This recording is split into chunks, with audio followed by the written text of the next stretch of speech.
JEE और NEET परीक्षाओं का भी सफल आयोजन कर उनका 1 साल व्यर्थ होने से बचाया है। माननीय सदस्यगण, मेरी सरकार का मानना है कि सबसे ज्यादा वंचित वर्गों की सामाजिक और आर्थिक विकास की यात्रा गुणवत्ता युक्त शिक्षा से आरंभ होती है। सरकार की विभिन्न छात्रवृत्ति योजनाओं का लाभ ऐसे ही 3 करोड़ 20 लाख से ज्यादा विद्यार्थियों को मिल रहा है।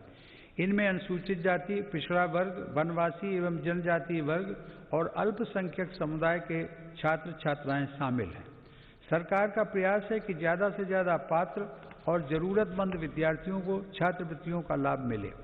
इसके साथ ही अनुसूचित जाति के विद्यार्थियों को दी जाने वाली पोस्ट मैट्रिक छात्रवृत्ति में केंद्र सरकार के हिस्से को भी बढ़ाया जा रहा है। इसी प्रकार जनजातीय युवाओं की शिक्षा के लिए हर आदिवासी बहुल ब्लॉक तक एकलव्य आवासीय मॉडल स्कूल के विस्तार का काम भी किया जा रहा है। अब तक इस प्रकार के 550 से ज्यादा स्कूल स्वीकृत किए जा चुके हैं। शिक्षा के साथ साथ नौकरी की प्राथमिकताएं आसान करने और व्यवस्थित करने पर भी मेरी सरकार का जोर है। ग्रुप सी और ग्रुप डी में इंटरव्यू समाप्त करने से युवाओं को बहुत लाभ हुआ है। सरकार ने नेशनल रिक्रूटमेंट एजेंसी का गठन करके नौजवानों को नियुक्ति के लिए कई अलग अलग परीक्षाएं देने की परेशानी से मुक्त किया है।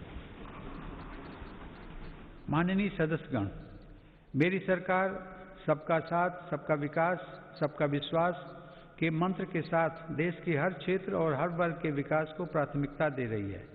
दिव्यांगजनों की मुश्किलों को कम करने के लिए देश भर में हजारों इमारतों को, सार्वजनिक बसों और रेलवे को सुगम बनाया गया है। लगभग 700 वेबसाइटों को दिव्यांगजनों के अनुकूल तैयार किया गया है। इसी तरह ट्रांसजेंडर व्यक्तियों को भी बेहतर सुविधाएं और समान अवसर देने के लिए transgender persons protection of rights act लागू किया गया है। डी नोटिफाइड नोमैडिक एवं सेमी नोमैडिक कम्युनिटीज यानी विमुक्त, घुमंतु और अर्धघुमंतु समुदायों के लिए भी विकास एवं कल्याण बोर्ड की स्थापना की गई है।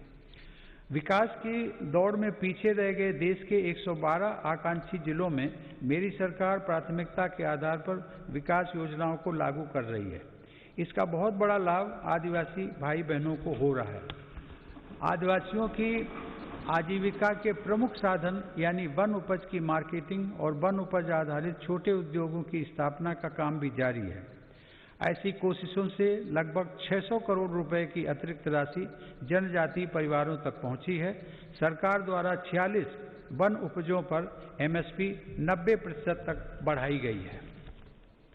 माननीय सदस्यगण, आधुनिक टेक्नोलॉजी का भारत में विकास और हर भारतीय की आधुनिक टेक्नोलॉजी तक आसान पहुंच आत्मनिर्भर बनते भारत की अहम पहचान है। 2 गज की दूरी की अनिवार्यता के बीच देश की संस्थाओं और नागरिकों ने डिजिटल इंडिया की ताकत से देश की रफ्तार को थमने नहीं दिया। पिछले वर्ष दिसंबर में यूपीआई से 4 लाख करोड़ रुपए से भी अधिक का डिजिटल पेमेंट हुआ है। आज देश के 200 से ज्यादा बैंक यूपीआई व्यवस्था से जुड़े हैं। इसी तरह डिजी लॉकर का 400 करोड़ से अधिक डिजिटल डॉक्यूमेंट्स के लिए पेपरलेस प्लेटफॉर्म की तरह उपयोग किया जा रहा है।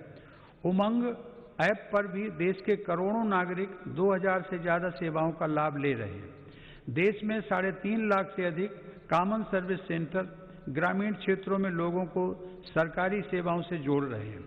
इसी क्रम में इंडियन स्टैंप एक्ट में संशोधन करके अब देश में ई स्टैंप की व्यवस्था भी लागू कर दी गई है। जनधन खातों, आधार और मोबाइल की त्रिशक्ति ने लोगों को उनका अधिकार सुनिश्चित किया है।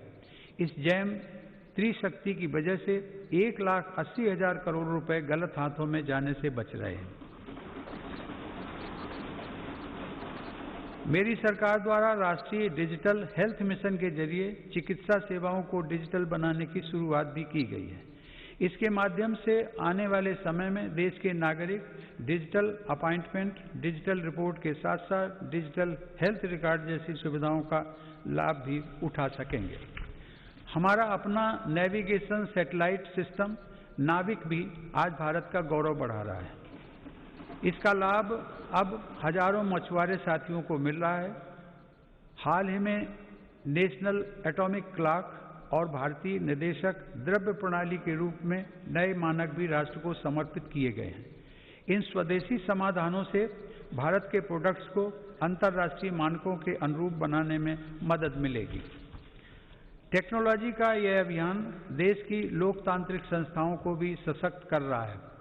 इस दिशा में राष्ट्रीय ई-विधान ऐप के जरिए देश की सभी विधानसभाओं, विधान परिषदों और संसद के दोनों सदनों का डिजिटलीकरण किया जा रहा है।